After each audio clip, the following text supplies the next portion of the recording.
Hello and welcome to UK Vegan Family Live. My name's Adam. I'm Daniela. You should know that by now, though. Really. Right, we've got a very special live for you tonight. Yes, I'm super excited. We're going to be speaking to the Learner Vegan. Her name is Katy, for those of you who haven't met Katy yet. And this is her Instagram page. So there she is. So Katy is a vegan coach for vegan mums, helping mums ditch some of the junk food, which was why I really wanted to talk to Katy, because I try not to eat too much junk food, but I'm always looking for extra ideas as well, especially with a busy family life. But as you can see, Katy's also a mum. She's got her own family. So obviously we wanted to chat to her and find out more about what she does and about her own journey.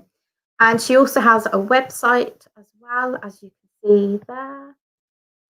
There's lots of information on there for you guys.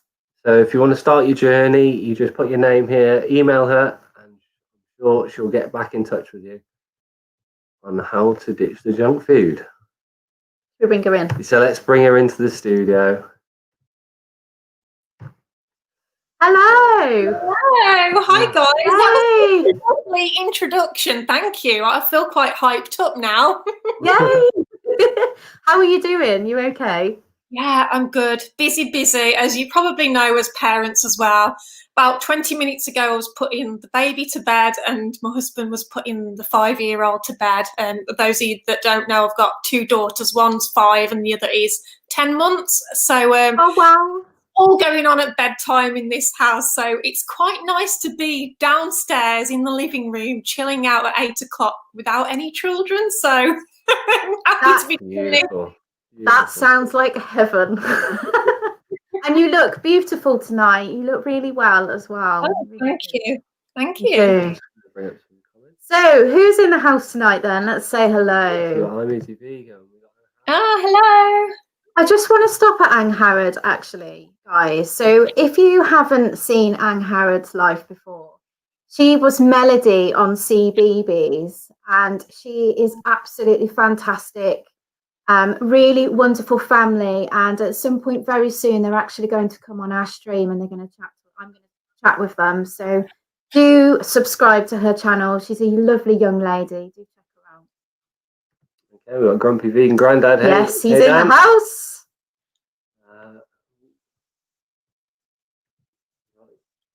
Okay, that's Angharad's mum. Hello. Who else? I am Cry Scary. Hello. Hello. Oh, we've got Michelle. Hello, Michelle. Oh, it looks like Dan said there I'm going quiet and loud, so I probably need. Is that better? Hopefully that's better. Or does Adam need to tweak? Yeah, we got some problems with the mic. We'll just talk that out quickly. It's always fun with technology. Sorry about this, guys. Is that better? That's definitely changed a little bit now. It's quite clear. Yeah. Yeah, that should have sorted it. Sorry about that, everyone. I'll tell you what it probably is. Jack found my headphones this week and he had them on. So he's probably done something to them. Do you got Bobby? Your house sounds exactly like mine. How old's Jack? He is 3 in October. Oh, so you've got Daryl. And then smack bang in the middle of my 2 ages then. What a great age it is, though. 3. Really? It's a great age. Yeah. It is. So tell us, how did you go vegan? Tell us about your journey. Wow, I'll try and give you the whistle-stop version. Okay. I can go on for quite a while about this, but I'll try. So I grew up partly on a farm, like a small holding that my dad had, and partly with my mum. And when I was 12, I went vegetarian after I saw a slaughterhouse video at school. And not just that, I think I was just at that age where I was starting to realise where food came from. You know, as you do at that kind of age as a child, you kind of put 2 and 2 together. So I went vegetarian when I was 12, much to the disagreement of some members of the family. It was quite a tough time for a 12-year-old, actually, to try and convince family members why I wanted to do that. But it wasn't for another 12 years that I went vegan. I was 24 and I've been vegan for about 7 years now. I don't have an exact anniversary like some people do, but it's been about 7 years. And that was really just when I did my own research. And as you all probably know, listening about the dairy industry, the egg industry, all of this kind of thing, and decided to go fully vegan because I went vegetarian for the animals. So once I knew all this stuff, why wouldn't I go vegan for the animals too? So that just made sense to me. And I was married at the time, so I was living with a meat eater, my husband, and my husband actually didn't go vegan until about 18 months ago, so about 5 years into my vegan journey. I thought he'd go vegan. Obviously, I always wanted him to, but there was no pressure there, so that was a big surprise. And been through 2 vegan pregnancies and raising the 2 girls now. So we are a vegan household, which is great. It's a point I never thought that we'd get to be honest. Especially with my husband, he used to love his meat. I know a lot of people say that about their partner, big meat eater, never go vegan. And he was always adamant. I've said that. But yeah, I never thought that he would. But it's so nice to have a fridge with completely vegan food in. I went vegan for the animals, really. That was my journey, kind of similar to a lot of people.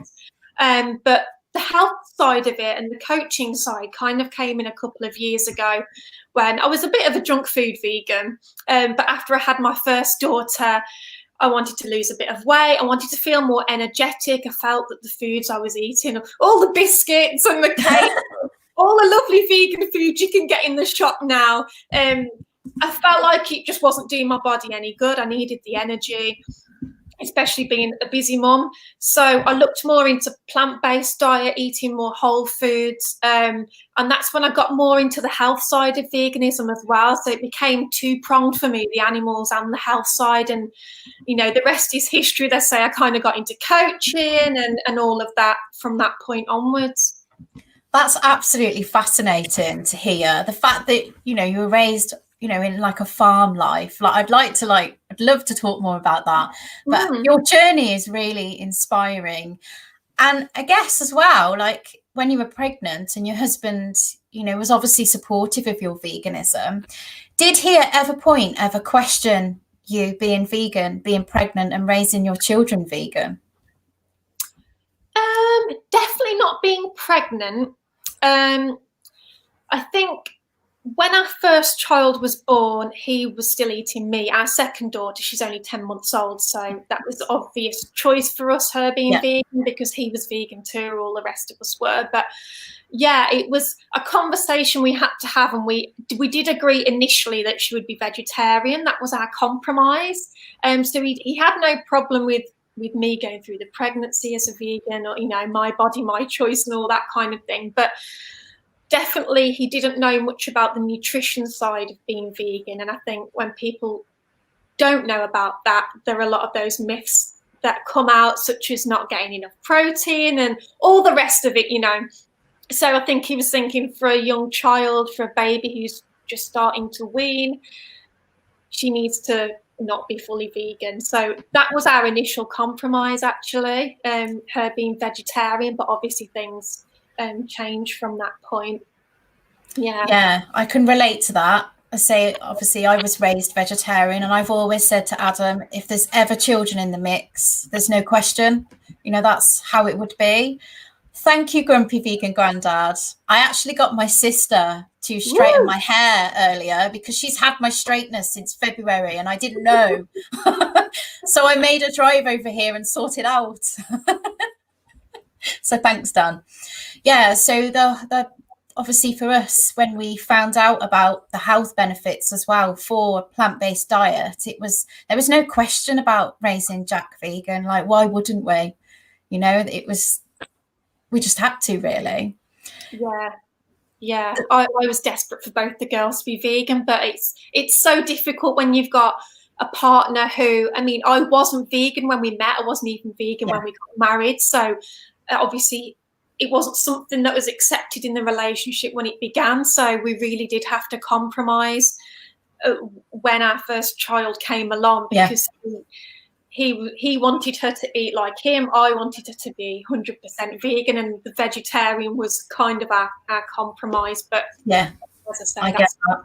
Now, but kind of vegetarian was better than nothing for me. So she's never, neither of our children have ever eaten meat. Yeah, Jack hasn't either. Yeah, which is good. It's something I'm quite proud of. I don't know about you, but something that I'm really pleased about. There's a couple of us in the chat as well tonight that are raising vegan children, and it's there's a knock at the door. Yeah. I think some of you in the chat need to know that we're talking about healthy eating and plant-based eating, but there's a special man at the door who's delivering us Papa John's tonight. So we thought we'd have a naughty special treat. So that's what we've done. Jack's gone to bed.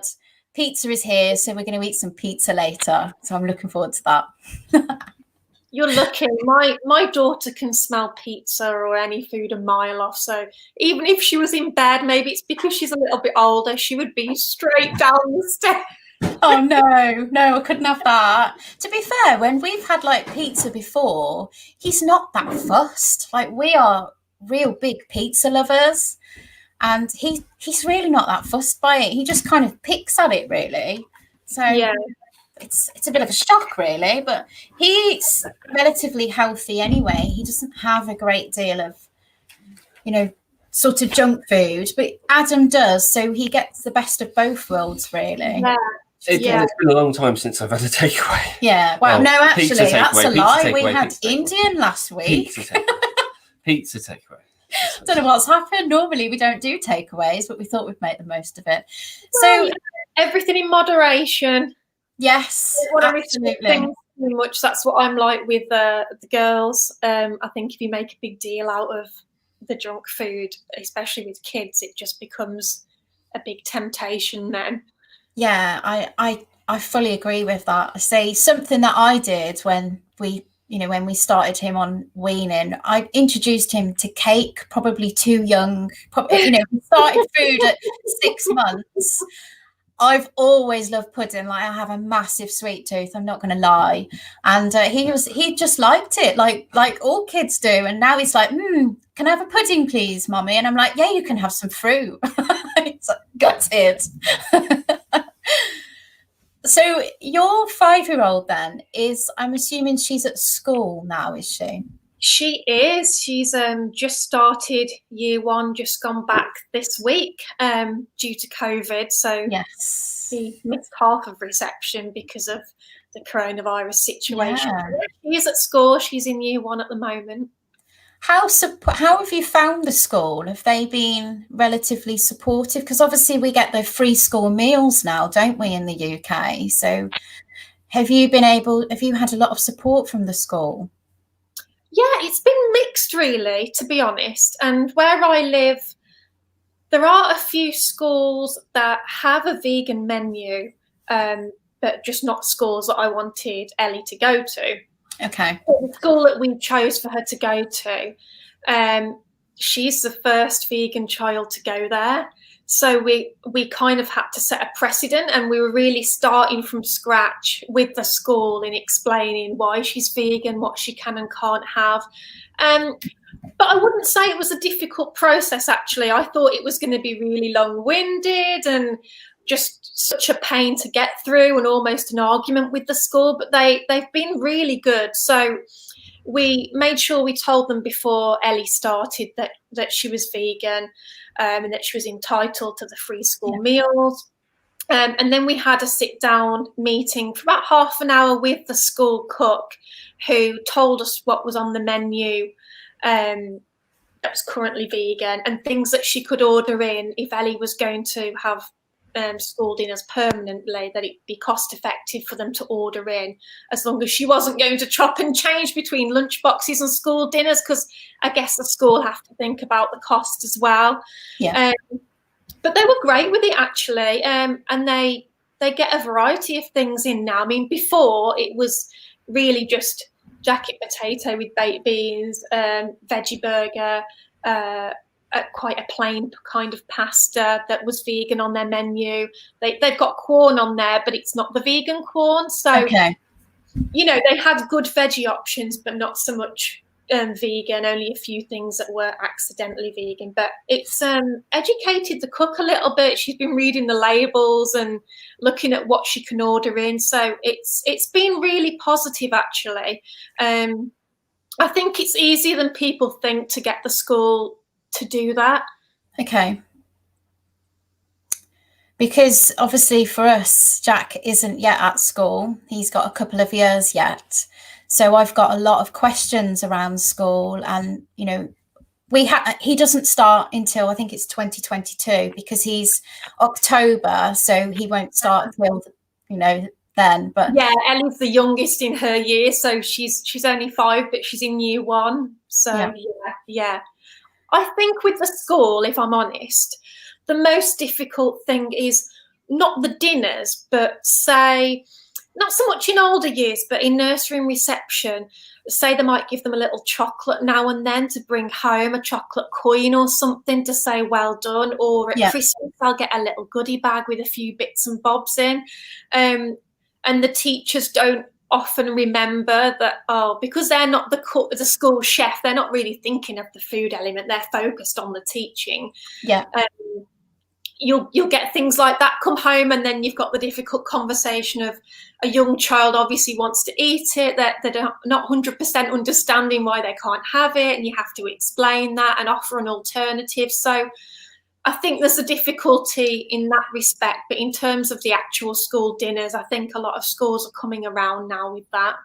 That's positive. Because obviously, I mean, we talk a lot about Zactafist, and when he was at school, he was just being given jacket potatoes and beans, and that really infuriates me. And I just think, you know, that schools need to step up, but I seem to be getting a mixed feelings that it's relatively good out there for the meals, so that's positive.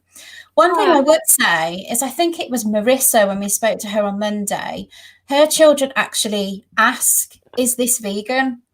So whether that's something your daughter does and actually says, you know, thank you very much, but is this vegan?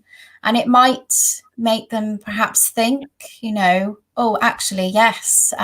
It might have some education for the teacher as well, perhaps. Yeah, I agree with that. I think definitely for Ellie in the last year or so, since she's matured a little bit, she's started asking that question more now. Or like yesterday, for example, there was an ice cream van outside school, and she knows she can't have the ice cream. She can have an iced lolly that's vegan and from the van, but not ice cream. So she asked them for that. She knew what she needed to ask for. And then she went past one of her friends who had an ice cream, and she said, I'm not having ice cream because it's not vegan. And walking, and I think the parents were a little bit like, oh, okay, that was really random conversation. But she is quite outspoken in saying, yeah, I don't eat that, or is this cow's milk chocolate, or is it vegan? She's getting more of an understanding now. I think for her and a lot of children I've seen who are vegan, the main thing is eggs. She has found it harder to wrap her head around eggs and why they're not vegan, and why we can't eat them because it's not meat. And it's a more difficult one to explain without getting too graphic for a young child why we don't eat eggs. I think obviously meat is an obvious one. We don't want to eat animals. And dairy, to an extent, you can explain and say about the calves and things like that. But I think talking about male chicks and how they're treated and all that kind of thing is more of a sensitive subject for a 4 or 5 year old, and it's harder for them to grasp as well. So I think that's been the hardest bit of our journey, is getting her to understand why we don't eat eggs and that kind of thing. So Jack said a few weeks ago, I don't eat eggs, it comes from a chicken's bottom. Yeah, she says that. I had to he was so serious about it though, wasn't he? So the ice cream van, does it not have the vegan magnums? One of them does. The one that comes past our house has the vegan magnum and something else. I think it might be the cornettos or something. Oh yeah. But the one that stops outside the school doesn't have any vegan ice cream, only lollies, which she's fine with anyway. Maybe you could have a chat with the ice cream man and just say, have you thought about offering a vegan ice cream? I'm thinking about that, Because I would. I'll do that next week if I see him again. Because it's about normalizing. It's about normalizing us, isn't it? And saying, my child would like an ice cream. But I mean, if a child's got a dairy allergy, then it's the same type of thing. They're not going to be able to have one. So, it's a good move for them. It's for people with preferences, allergies, that kind of thing as well. So definitely. So how have you sort of educated, is it Ellie, did you say her name was? Yeah. About veganism? What does she know? Because we've used a lot of books and I've sort of said, we don't eat animals and cow's milk is, for baby cows. But how have you sort of educated her? What does she understand? Yeah, it's a good question. So it's been age dependent for us, I think. I think the early years, the first few years, it's just a case of we don't eat that, and we put a lot of different things in front of her to try repeatedly. Some strange and wonderful things that most people wouldn't think to feed their children, but are really tempeh and stuff like that. So I think it was really just a case of leading by example at first, and then when the questions started and she started to notice that other members of her extended family were drinking cow's milk, eating meat and all of that kind of thing, that's when we introduced more books. There's a few really good books that we like. She likes I'm a Super Vegan. She really likes that. Yes. She loves that one. And there's one called Kiss or Cook as well, which is slightly younger age, I think. But so we do the books, and now she's a little bit older, we do bite-sized vegan, the short videos, because she has some for kids as well as adults, and she explains the industries in a really nice, non-graphic way, probably better than I could on the spot when I'm asked these questions. So she watches those every now and again, especially if she has a really specific question. But apart from that, it's really just cooking together, showing that we can enjoy vegan food, saying, oh, let's cook scrambled tofu. We're not having scrambled egg. That kind of thing, really just showing that there's an alternative for everything and that she's not missing out, I think, is the main thing. Do you know, I've just noticed in the chat, maybe we can have a look at this together, two mums together. There seems to be a troll in the chat tonight. And I guess this is a chance as vegan parents to perhaps, use this opportunity to educate somebody who is perhaps misinformed on the plant-based diet. So what is this? I'm not quite sure where this individual is Veganism from. Is a new world order malnourishment agenda they're trying to push on humans. There has never been a traditional culture that was 100% plant-based. Tooth decay, gut issues, brain fog, all unnatural. Okay, so thank you very much for your comment. So I think we can have a look at this, can't we, Katy? Yeah, I'm happy to tackle these points. Let's do it. That I've studied, so I'm quite happy to. Do you want to reply? Well, I'll tell you what. Oh, gut issues, that's a complete... Let's keep it very polite and very educational, because we are a family. Yeah. So what I'm going to say here is obviously you take it away. And if there's anything I feel like we can add, then, we'll join you. But take it away, Katy.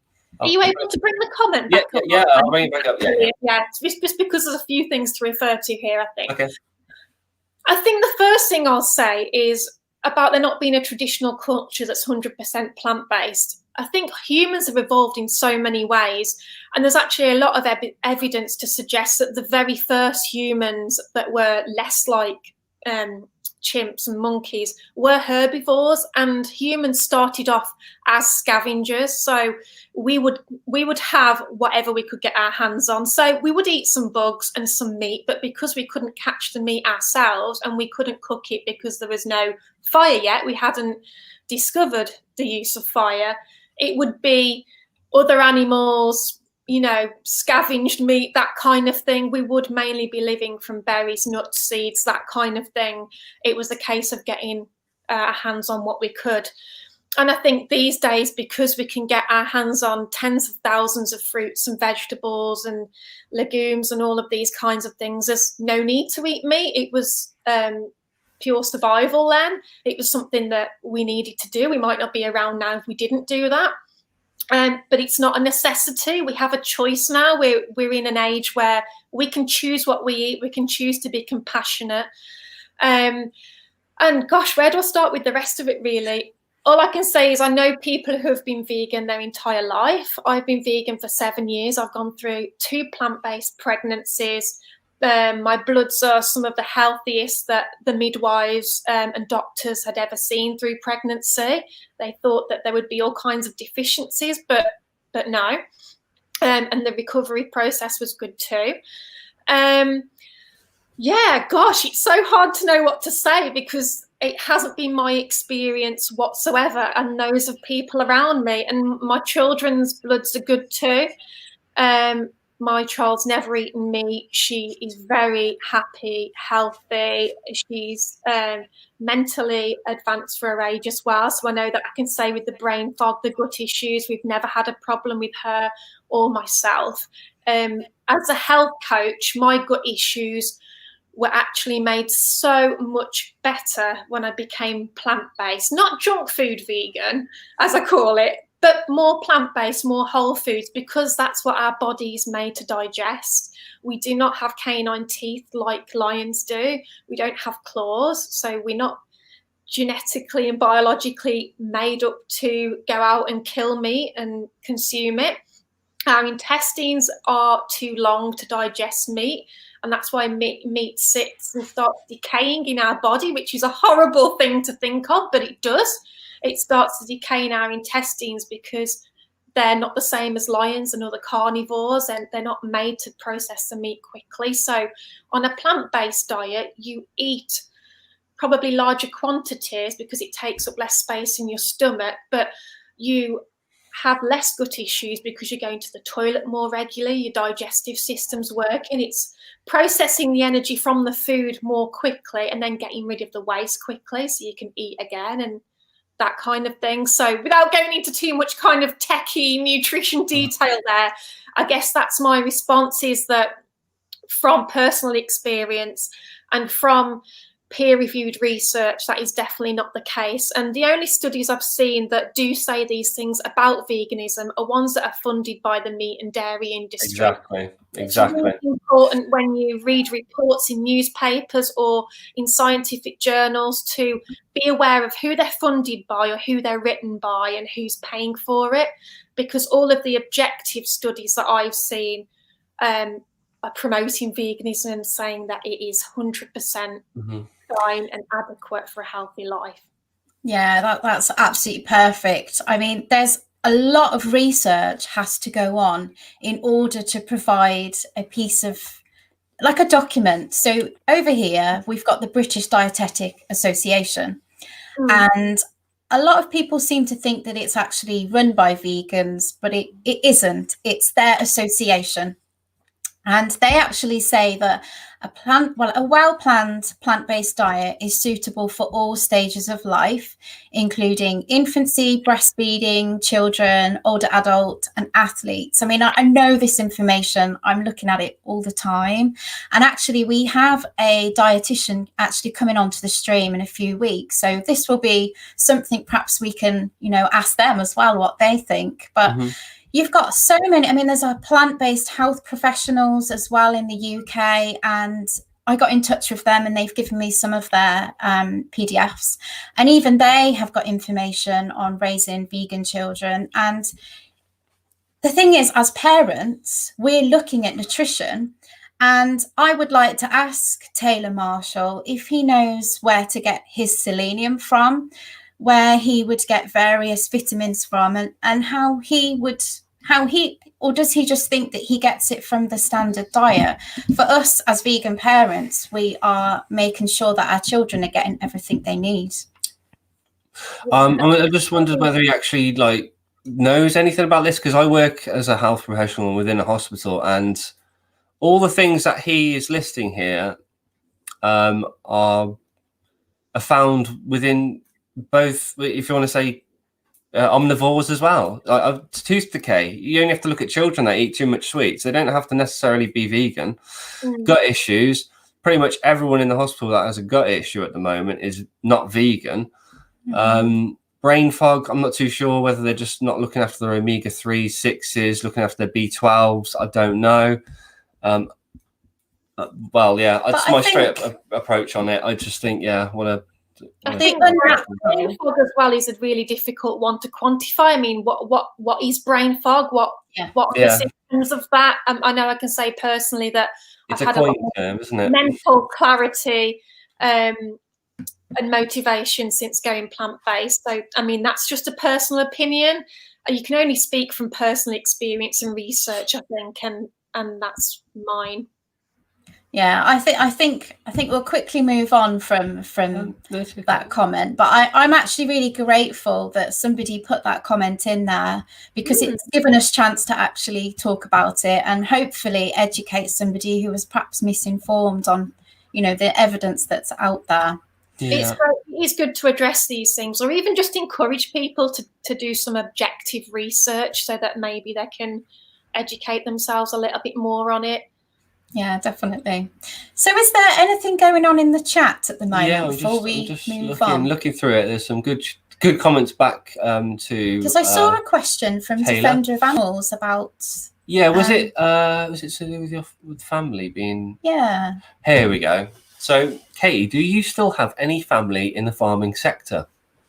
Oh, I don't know. I don't now, because my dad's retired. I know he has a lot of friends in that sector still, but he doesn't personally. And it was more of a small holding that he had, but it was difficult as an animal lover to spend half of my childhood in a place like that, because it was a cottage and the land was directly around it. So the garden that we played in was a small holding. But I guess, why are you asking that question? If you've got a follow-up question or you want more information, I'd be happy to share, definitely. Okay, so we've got another one here. Katy, do you have any tips on Halloween sweets and swaps? Wow, we like this question. Yeah. About 7 weeks early. We're getting ready, aren't we? I'm not over the summer yet, guys. So, but I love that question. I love Halloween, actually. Our second daughter, Ava, she's a Halloween baby, and her middle name is Hallow, because of Halloween. So I just wanted to drop that in there, because it always makes me smile, Halloween. So we'll be kind of having a joint celebration this year for her first birthday. But yeah, sweets and swaps. Gosh, there are so many things in supermarkets now, sweets-wise, in bags, that are vegan. So if you look for the gelatin-free label, I know Tesco and Sainsbury's have a lot now that are just Aldi as well. Yeah, they're just mixed in with the normal sweets as well. Haribo aren't so good, but if you look for their own brand sweets, they're a lot better. And M&S have a really good range. Obviously, it's a little bit more pricey, so it depends what your budget is, really. But M&S have like the Percy Pigs and the Caterpillars, and lots of bags of sweets that you can easily hand out to your own children or trick-or-treaters. So that's really good. It depends what you give out, really. We give out kind of sweets more than chocolate or anything, so we tend to go for the kind of the cheap sweets options, like the jelly beans and things like that. I think you are better off going for the supermarket brands or like the M&S own brand than looking at things like Haribo, because they're often the ones that are vegan rather than the bigger name brands, to be honest. That's a great question. Thank you very much. I'm Easy Vegan. Have we already discussed about the ones that we found in Aldi? Oh, yeah, I mentioned Aldi just, but there's so many sweets. There's loads of vegan sweets in Aldi now. It was the worst thing I ever discovered. I told him, we went to Aldi today and I said, no, don't take me up the sweet aisle, because there's a packet of like strawberry fizzy sweets. And I think it was last Sunday, he got the packet out. It was supposed to be for him. And I said, no, you can have one sweet and I'll have the rest. And I literally ate the packet. I was like, why have you done that? I've hidden them now. They are in a bag. We do a lot in moderation with my daughter. So last few years when she's gone trick or treating and brought loads of sweets back, we'll do a bit of a swap. So I'll make sure I've baked some healthy brownies or some protein balls, and we'll let her keep some of the sweets and then swap some out and share some of the sweets around the rest of the kids in our extended family. So we try and like make Halloween a bit healthier, but also let her enjoy it. I think it's good to have that balance. Definitely. So I'd like to talk a little bit more about what you're doing. So with the health coach side of things. So obviously, if you've got moms coming to, I mean, I've seen on your website, and you're a mom, life is so busy anyway. So what is the advice that you give moms when they're wanting to ditch the junk food and look for more whole food, plant-based, recipes? Yeah. What is the advice that you give to help? Well, I'll just say first that the thing that I see most with mums, whether they're already vegan or just looking to go vegan, because some mums I come across aren't vegan at all yet, and they're eating unhealthy food and they want to go vegan as well. So it's kind of like a double focus with them. And others are already vegan, but they just don't know how to be more whole food, plant-based. They're a bit stuck on where to go. The main worries with these mums are either nutrition, not having a good enough knowledge on nutrition to feel confident in feeding themselves and their children a whole food, plant-based diet. And also there's the cost. They think that this fresh produce is going to cost a lot more. And then there's the fact that they're busy as well. I mean, even not mums, all of us are time restricted. We're all running from place to place, and they think that, they're going to be standing in the kitchen every day, making salads, making loads of food from scratch. And it just seems so overwhelming that they'll never start. And it's something that I thought a couple of years ago as well, but when I was kind of eating a lot more takeaways and a lot more junk food, things that you can just stick in the oven, which is nice to do if you haven't got the time. But there is another way to be healthy and also not eat junk food and do it in a way that, you're not in the kitchen all day, every day, because I've got a 10-month-old and I don't have time for that. She's crawling now, so she is right at the oven every time I switch it on. Oh. And she's crawling around the downstairs of the house all the time, just making a mess and trying to get involved with any kind of food prep. So often I don't have more than 10 or 15 minutes to prep a meal, to prep lunch or dinner. So I eat healthy, but it's got to be quick. And I think advice I'd give to mums who are either vegan or not vegan, but they're just looking to get more healthy and don't know where to start is, first of all, just pick a meal. Pick a meal to make more healthy. A lot of people start with breakfast because it's the easiest meal of the day to make and get on with. You don't have to suddenly go out and ditch all your junk food, buy loads of fresh produce and think, what on earth am I going to make with this stuff? Am I getting the right nutrients, etc.? Just start with one meal, do that for a couple of weeks and see how it feels. So I think a good morning routine is vital because it gets you in a positive mindset for the day, whether you're looking after kids, going to work, whatever it might be. I always get up and have a nice warm cup of lemon water first of all. It takes less time to make than tea or coffee. And it gets your digestive system going. So if you have gut issues or you sometimes feel a bit deflated, if you have something like porridge in the morning, it sits a bit heavy on your stomach, I always recommend having a peppermint tea or a lemon water as soon as you get up, at least an hour before you actually consume anything like food. And that's actually really helped my digestion. and then I'll do a smoothie. But if you're the kind of person who does need solid food by that point, by the time that hour or so has passed, you can do granola or porridge, put fruit in it, put chia seeds or flax seeds in it if you want to get your omega-3 in there. It's so easy to make first thing in the morning. And if you have no time at all to prep in the morning, you can do overnight oats as well and prep those for 2 or 3 days in a row. You can do it the night before or whenever in your day you've got a little pocket of time to do that.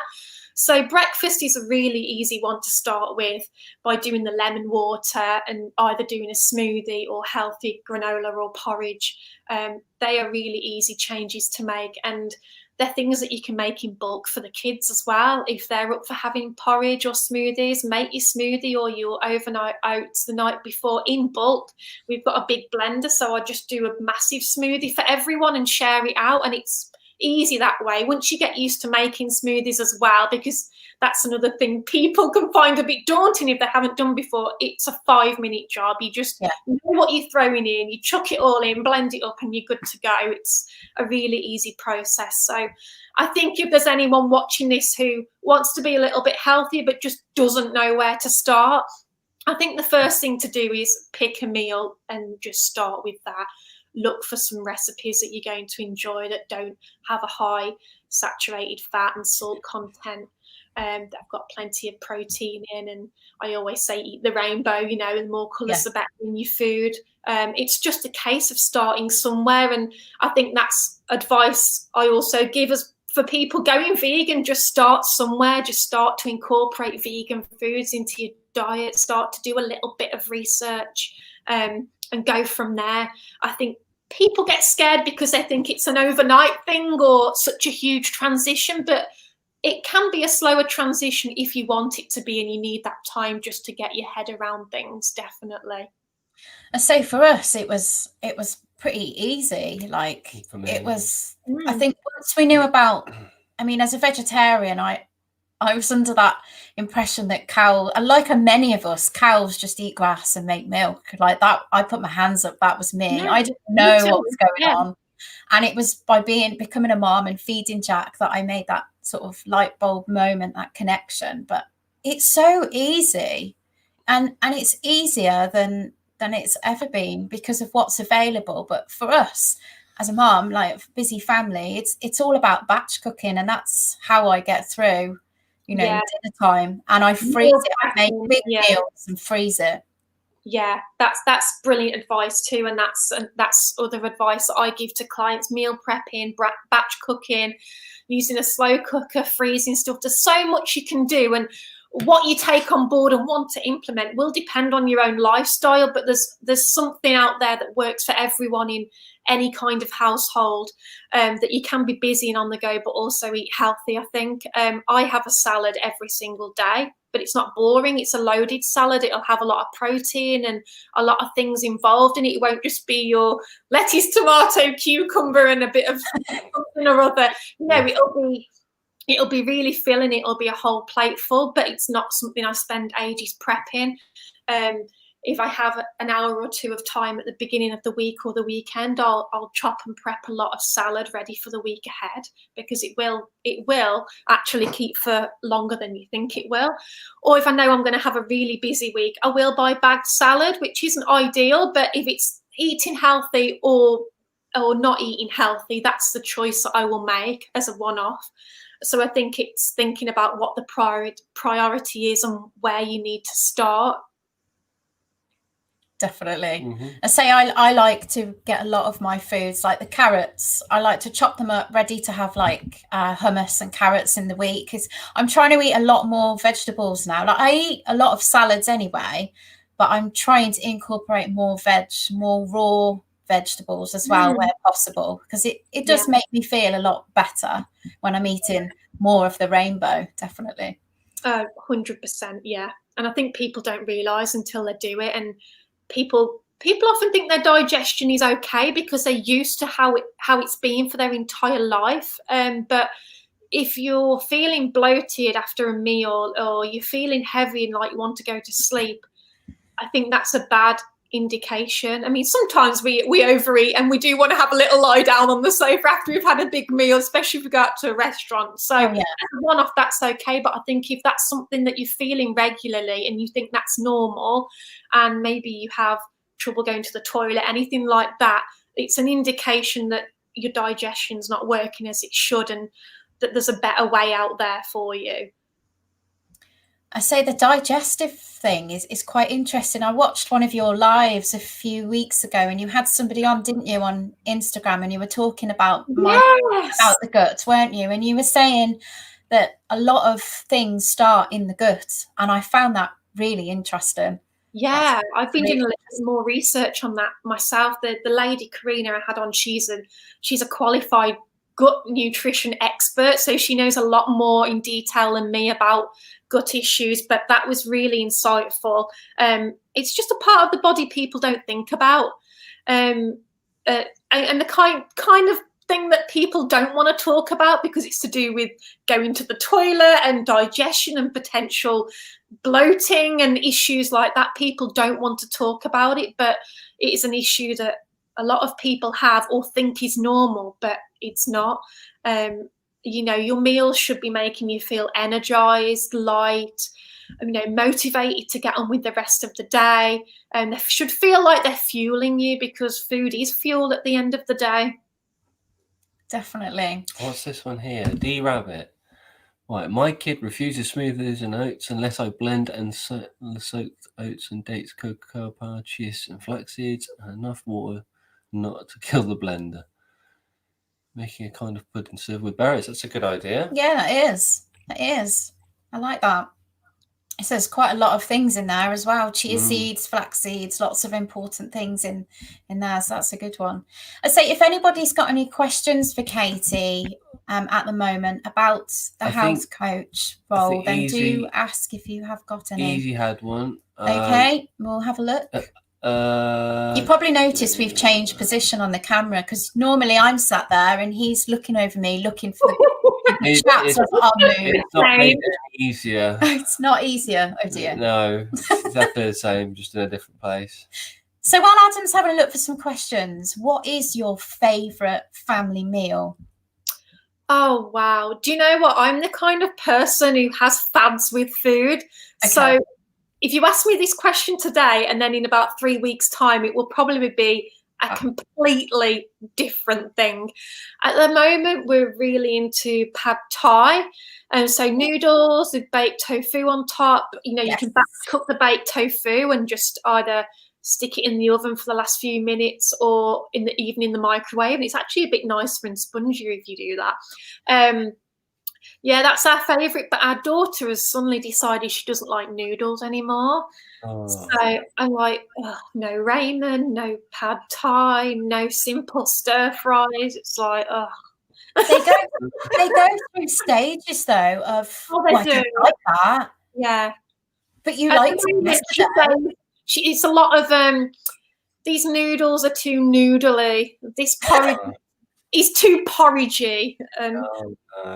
I think sometimes she's on a little bit of a wind up, to be honest. I like to push your buttons, I think, sometimes, but I'm sure she'll be back on the noodles in a few weeks. But that's what I usually do when I've got a little bit more time, because obviously you're standing at the wok or the skillet then and stir frying the veg. So that's not so much a quick and easy meal if you're having a busy day. It's probably more one for the weekend or when you've got a bit more time. I love my slow cooker and my air fryer as well. So if you do healthy chips, sweet potato especially, because it has more nutrients than white potato and it has more slow releasing energy. So it's a bit better for energy and weight loss if anybody's hoping to achieve those things. Sweet potato fries in the air fryer, so quick. Having the air fryer is amazing. It was really cheap, about £30 or something like that. You don't have to get a fancy or singing or dancing one, but to make chips or to air fry tofu, it takes so little time, much less than the oven. You don't have to wait for it to heat up. You're not using as much oil, and it's done in about 10 minutes. You can just leave it and come back to it while you're prepping the rest of your meal. That's cooking and then it's done. So I love the air fryer at the moment, and the slow cooker. Just anything that saves time and makes life a little bit easier. You can just get really cheap ones and have them on the side and use them. I would totally agree with that. Our air fryer, yesterday I finished work and I finished late and I was like, what am I going to make for dinner? I've got about half an hour until I pick Jack up from nursery, and it was just right. Throw in some sweet potatoes, throw in some courgettes, put it all in the air fryer and whack some lentils in a saucepan with some chopped tomatoes, and boom, you've got a meal. You know, Yeah. I don't like turning the oven on if I can really help it. I'd rather put the active fry on because it's quicker. Yeah. And it's easier. I think here I found the question. So taking it back to Halloween again. Okay. You meant when you go trick or treating, you're knocking on people's doors, and I think they're giving out non-vegan sweets. Oh yeah, so what we do is obviously it's pretty unavoidable. You've got the non-vegan sweets, unless you don't go trick or treating. There's nothing you can do about that, really. Chocolate coated sprouts. I mean, that's a nice balance between healthy and indulgent. Although maybe have sprouts for dinner and then the chocolate for pudding. That just sounds interesting. I mean, I love sprouts and I love chocolate. So does it work, Grumpy Vegan Grandad? Yeah, we want to know. Maybe I'll try it. you should try and let us know. Yes. Yeah, back to the trick or treating. So what I tend to do when she gets home, I'll filter out anything that is accidentally vegan, let her have that. Like I say, I do swap a lot of the stuff for a bit of a healthier treat anyway, because if they come back with a huge bag of sweets, she will just be begging and begging for sweets 15 times a day until that bag is gone. And I don't like to be restrictive with her and make her feel like certain foods are bad and instill those unhealthy thoughts. So I would rather switch out the non-vegan sweets that she's given for a healthier option, and then I'll give the non-vegan sweets either I'll put them in the food bank at the supermarket, or I'll give them to non-vegan relatives, because I've got nieces and nephews. I can easily do swaps with them and distribute. So there's ways around it, and it's disappointing when they come home with these non-vegan things, but there's just no way around it because you can't control what strangers do. I just like to give it away or swap it out with something else. Oh, That's cool. That's really, really good. So that's like the switch witch then. Yeah, we have heard of the switch witch.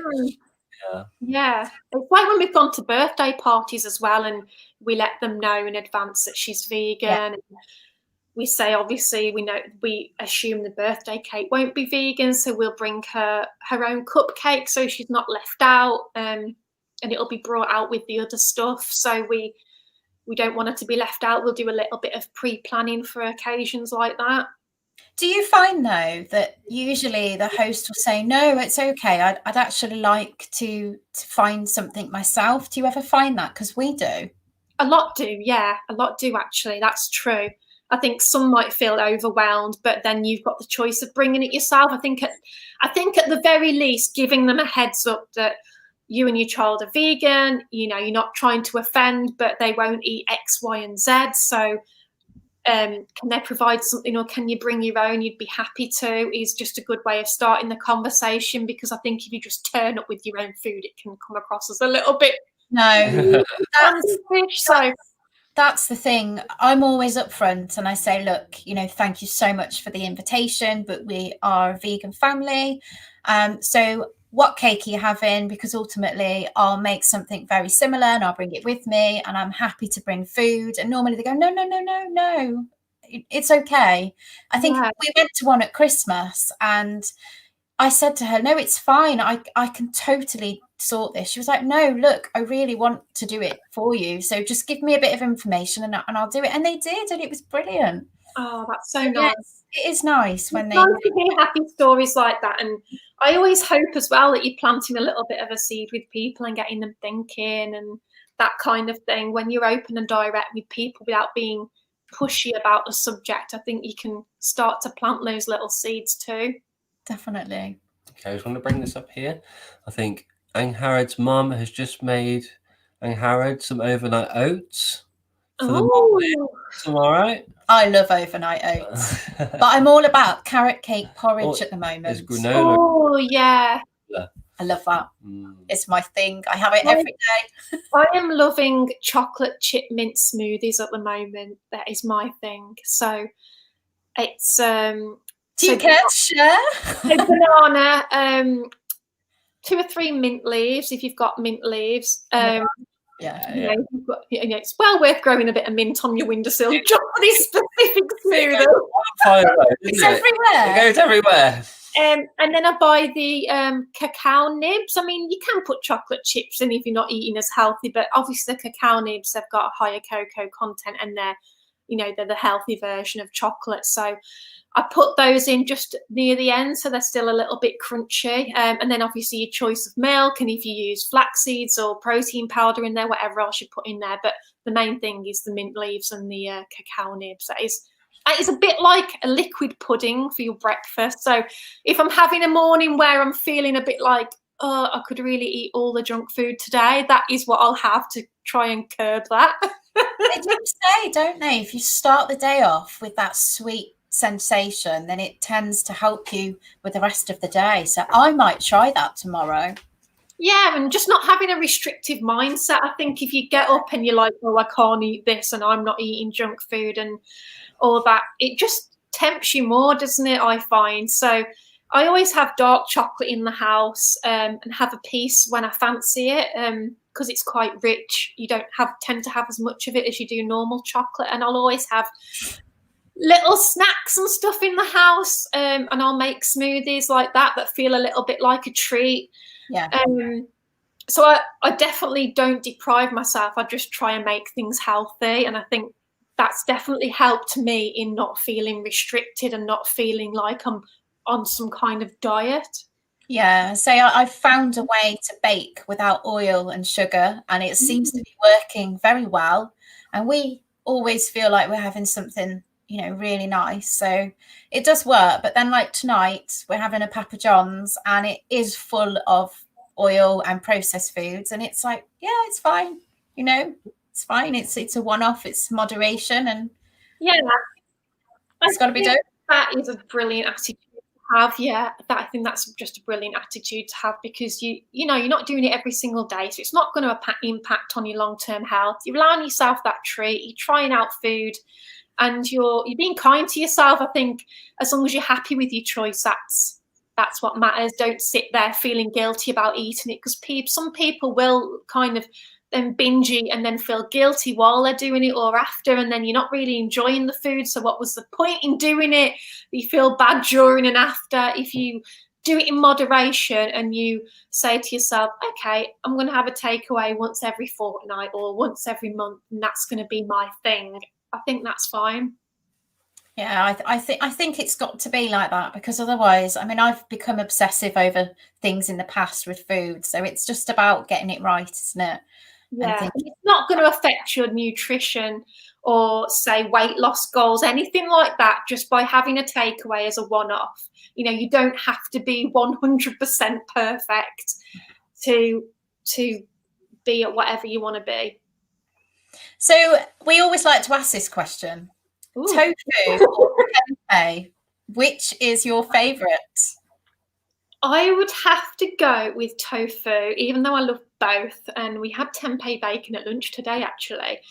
Oh. The only reason I go with tofu is because it's so plain. For me, it's a little bit more versatile to curry or marinate in something, or, you can scramble it up for scrambled egg.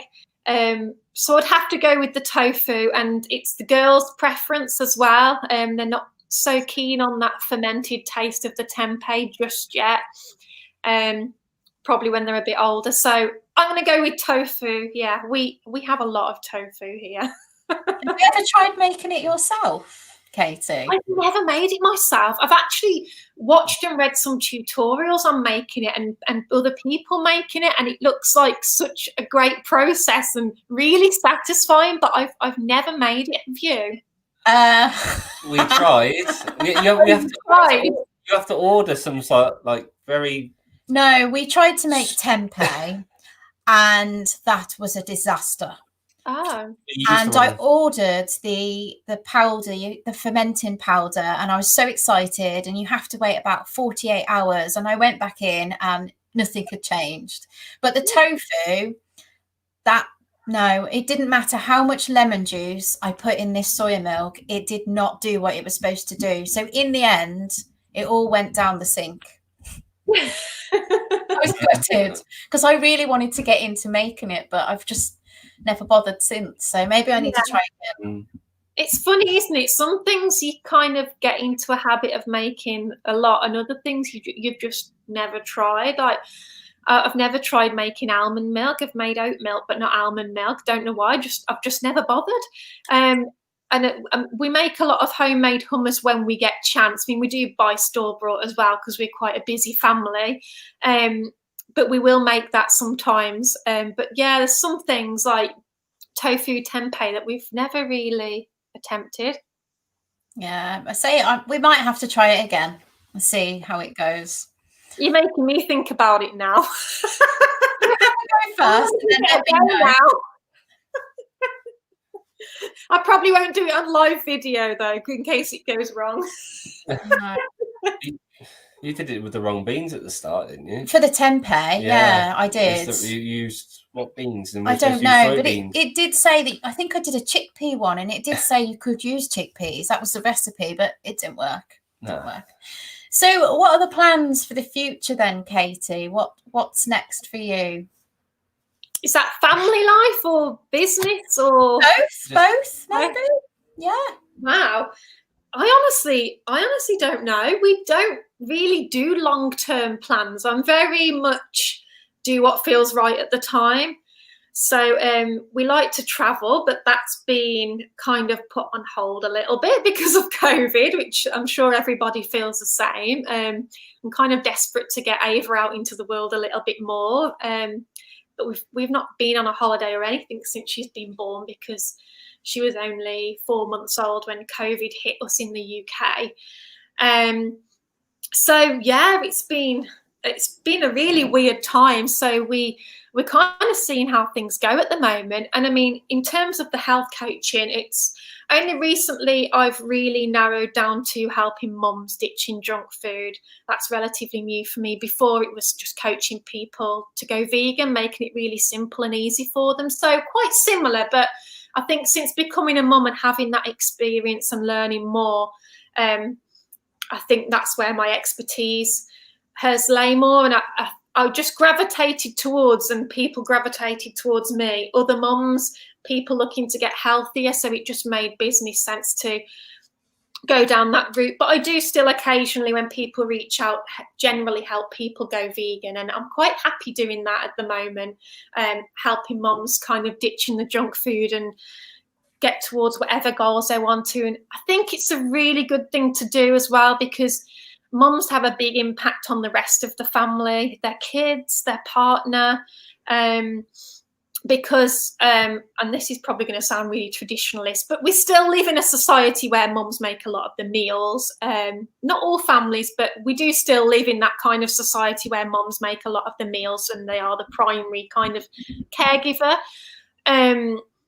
So they're the ones that decide that what goes on the table. So if you can encourage them to go vegan and eat healthier, then it passes down to the rest of the family. So it's just something that I really enjoy doing, because you're not just coaching and helping one person. You've got that ripple effect. I think that's a real niche. That's what I like about what you're doing, because you're aiming at moms who, we know what it's like. It's busy. It is busy. And sometimes there isn't enough time in the day, to even sit down and have a cup of coffee, never mind plan food. So I think it's great what you're doing. I really do. I'm looking forward to seeing what goes on. Thank you. And when I first became a mum as well, I was about 2 years into being vegan when I became a mum the first time around. And I'd see a lot of things on Facebook and Instagram, these mums who had 2-month-old babies, and they were making really elaborate meals and doing everything, and they were like size 0, and it was quite disheartening for me. And I think finding my own way and finding quick and easy meals and finding my own way with the kids, to still have nutritious meals and to do it in a way that doesn't have to be so hard was really important for me. And just to be on social media and show what normal family life is like, because I definitely wouldn't call myself an influencer or anything like that, because I like to show real life. I will show the ups and downs, and if a meal doesn't work out, or if I have a picture of what food I've eaten and it doesn't look great, I'll still say what it was and still put the picture up there, because I think it's so important to show that, you know, we don't live the life of these influences a lot of the time. We make quick and easy meals. They're good enough for us and our family. They're giving us the nutrients we need, and our food isn't the be all and end all of our life, but we do need it to keep our bodies healthy. So I think that's another point I like to get across, really, is just interacting with other mums whose self-esteem might be a little bit low because they're seeing these perfect mums on Instagram and you're only seeing a snippet of what they do. So it's good to have a mum community, definitely. Yeah, I absolutely agree with that. And I think what we're trying to sort of do is build a bit of a vegan family community within YouTube, because there's lots of families out there, and I think now is the time to normalize vegan families, because there's so much misinformation out there, and I know a lot of people probably hide. They you know, don't want to face some of the negativity that we've recently faced, but we need to come together and we need to support each other, and we need to be there for one another. And 100%, yeah. And, you know, vegan families coming together has done a lot so far as well. And just think how much we can do together as the number of vegan families in the UK and globally grows. We've done a lot of petitioning for vegan school shoes, and just little things like that with the healthier school meals. Just little things that do have an impact on a vegan family's life. I spent so long looking for vegan school shoes. This is going off topic now, but you know, it really is those things that are not difficult for the average family going out and buying a pair of shoes for their kids that becomes a bit of a minefield for a vegan family. And I think the more that we get together and lobby companies, lobby the government for these different kinds of issues, and just support each other and give recommendations, because I've had some great recommendations from other vegan families that I would never have known about if it hadn't been for, you know, Facebook groups and YouTube channels, things like that. It's just so important to have that community. Yeah, definitely. I say there's a little community within this chat right now, and there's some vegan dads in the chat, and we all support each other, and they know how much they all mean to us. Like, we're going to be soppy now, yeah, we're going to do it, but you know, just having those other vegans in our little community, it really helps when things are, you know, or if there is a bit of a challenge. And I saw a question pop up about if I come across many single dads feeding their kids. And actually, I don't, and I know they're out there, but I think maybe it's just that mums are more likely to reach out for help with things like weight loss or wanting to increase their energy and ditch junk food. Obviously, I do focus a lot on mums, but I will help families as a whole, help dads, any kind of family structure, to get healthy and ditch junk food and become more of a nutritious vegan, definitely. But I just don't tend to come across the single dad so much. Maybe it's because I'm a woman, so they're looking for someone that is a bit more relatable. I don't know, but they're definitely out there. It's something to think about then, isn't it, as well? As if, you know, they're definitely going to be out there. So yeah, hopefully you come across some single dads as well then. Yeah, and there's some great Facebook pages and groups run by vegan dads as well. So if anyone is looking for that, definitely search for it on Facebook. There's some good vegan dad communities. There's some good communities out there on Facebook, so definitely check them out. Families in general, obviously. Yeah, definitely. So is there any final questions in the chat? Because I think we'll probably start wrapping things up. Here we go. Yeah, I can't believe where the time's gone. You can be vague if you want to. You can just say county. I'm from Staffordshire, UK. Yeah, I mean, you can probably tell a little bit by my accent, but Not too far away from us then, Yeah, really. so you're not too no, far. not far at all. A couple of counties. Yeah. So next year, vegan camp out. Have you thought about it? Are you thinking about it? I would love to do that. I haven't been able to do it because, you know, I was pregnant again. I couldn't make it for whatever reason, but I see it every year and I would so love to do it. Maybe next year will be the year, because Ava will be about 18 months, so she'll be a bit more suited to camping then and that. So I've definitely been thinking about it. I'm kind of reviewing the COVID situation at the moment and just checking it is going away for good. Yeah. I'm very suspicious, but yeah, if things go the way they are and you know, regulations start to become a bit more relaxed and the numbers keep dropping for COVID, it's definitely something that I'd like to do, that I'd consider. I've heard such good feedback about people going. Oh, it's great. Have you guys been? We went last year. It was our first time, and there's a whole vegan family section, section, and it's incredible. Like, even the disco was just, it was great. It was so good. Disco, yeah. Really, really good. So if you were thinking about Baby Shark it, was amazing, wasn't it? oh yeah. Oh my god. Just definitely go with it. It's great. And a lot of us will probably have a little pitch around each other, the tent. So that would be so nice to meet people in person. I feel like I know everybody over the internet and nobody face to face, actually. It's going to be like that. One of the perils of running a mainly online business as well is you just know so many people through a screen and no one in person. But yeah, I'll definitely consider it. My eldest daughter would love to meet other vegan kids as well. Definitely. I think that's what it's all about, getting them together and letting them do their thing. So thank you so much for coming on tonight. It's been a pleasure to have you. Brilliant. I've really looked forward to it this week. I've done a lot of lives on Instagram and things for my followers before, but I've never done a YouTube one. So this is a first for me. So it's been really exciting. No, it's great that you've come on. And obviously that opportunity to tackle some negative, you know, questions. So that was good. Oh yeah, I love those questions. I bring those questions on. I just love them.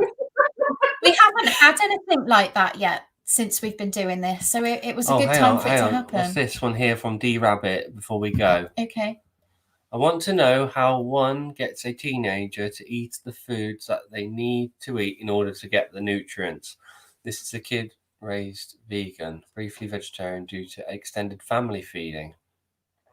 Right, D Rabbit, I don't know whether you might want to send a message to Katy via her website. I'm sure. Yeah, that would be good. I'm happy to help out. I think I'd need to know a little bit more about what they do and don't like, what the exact issue is. So here it is. learnavegan.com/easy-being-vegan.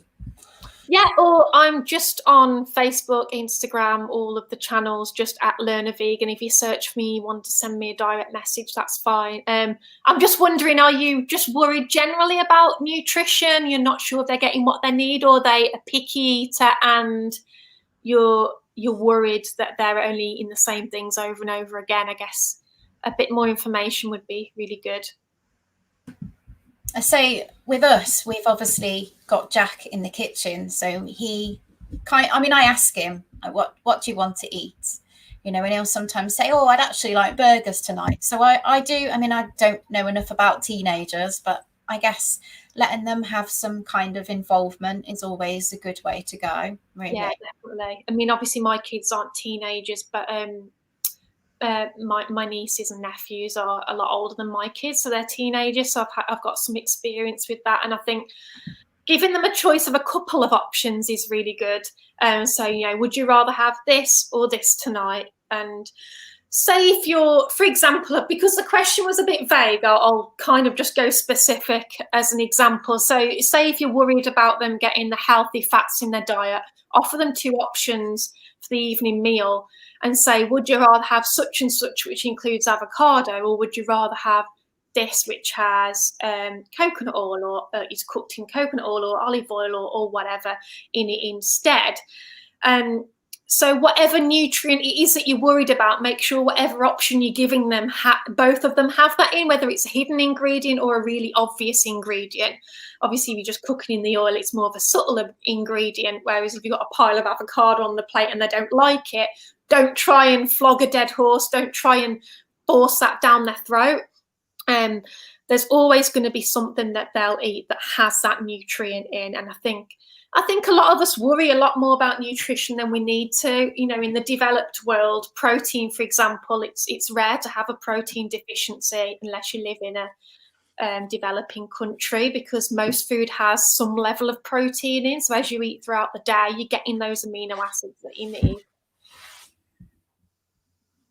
Okay, no, thank you. Yeah, I'll just say if you want to connect with me on social media, whatever you are on, I'm not on YouTube. I don't have a YouTube channel, but you can contact me through learnavegan.com or Facebook or Instagram. If you just put in @learnavegan, send me a message and we can have a chat about that. It's probably one of those things we need to get into a little bit more detail in so that I can give any real advice specific to the situation. Okay, I think because Grumpy lost connection and I've been tracking him in the chat, he's got a question for you before we go. Does Katy think air fryers are bad for cooking food? No, not at all. And sometimes I use a little bit of oil in them, and sometimes you don't need to use any oil at all. And I always stick to good oils as well. So I always use either coconut oil or extra virgin olive oil. Because they are the better oils for you. So I'm not one of these people who is no oil whatsoever in the diet, but I'm conscious about how and where I use it.